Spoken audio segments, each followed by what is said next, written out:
All right, thanks, Bill.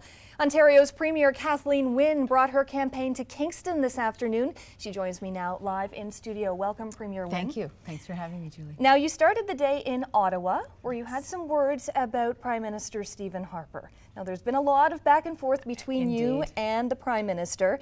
Now, some of his people are firing back at you, saying that you are trying to deflect from your own record. How is this feuding going to benefit the voters in Ontario?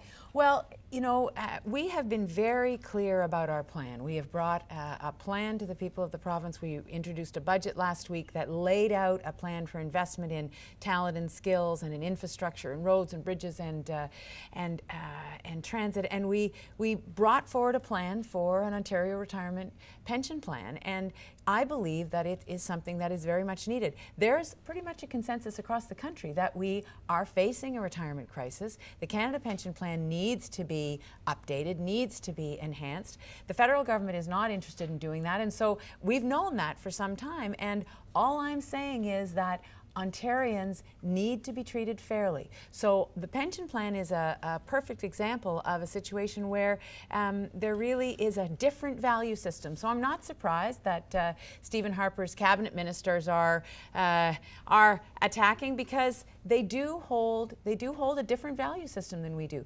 And the reason that this is relevant to the people of Ontario is that our economic well-being is tied to the federal government's fairness or not. And Tim Hudak shares the same value system as the Prime Minister. So, you know, it's very much an extension of a discussion that's been going on for some time. My first choice is to have a federal government that we can work with on all issues. If that's not the case, I'm going to stand up for the people of Ontario every time. Okay, now you mentioned Tim Hudak. He just revealed his Million Jobs campaign. Is there anything wrong with wanting to create more jobs in Ontario? Well, I want to create more jobs in Ontario, and you know, we've laid out our plan of investment in people's talent and skills and in infrastructure, and you know, there are many jobs in this region that have been created and businesses that have been able to expand because of our Eastern Ontario Development Fund. So we're very, very committed to creating jobs. The problem with what Mr. Hudak's talking about is it's a slogan. There isn't any evidence that the things that he's proposing would actually create jobs. In fact, the starting point for Mr. Hudak is cutting jobs from education, cutting jobs from healthcare. I just don't think that's the way we get to economic recovery. All right.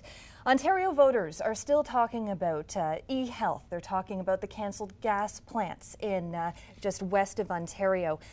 What are you going to do to win back their support? There's a lot of people that still connect you to those issues of the past under the McGuinty regime. Well, you know, as I have said many times, it's very important that a leader answer the questions that are on people's minds. And I have been very open about my concerns around some of the decisions that were made when I was a cabinet minister under Premier McGuinty. We have changed the rules. You know, I came into office just over a year ago. We've changed the rules. I'll give you an example. On the gas plants, there's going to be a gas plant built in the Napanee area because of the relocation of the gas plants from Central Ontario. So I have said that it would have been a very good idea to have worked to find a willing host like Napanee is, rather than going to Mississauga or Oakville where there wasn't support for the gas plants. If we had done what we propose now in the first place, if we had had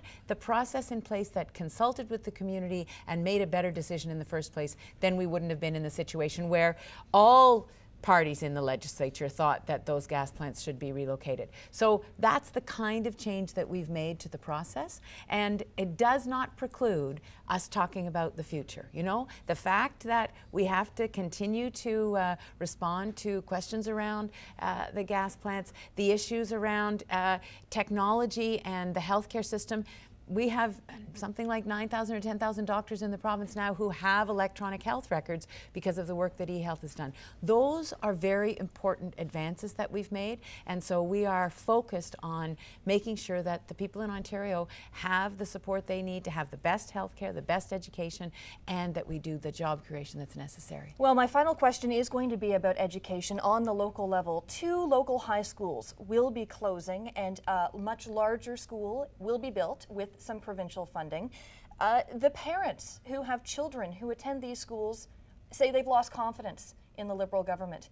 What are you going to do to win back their support? So you may know I went to Queen's University, and I know KCVI and QECVI as both being very great schools.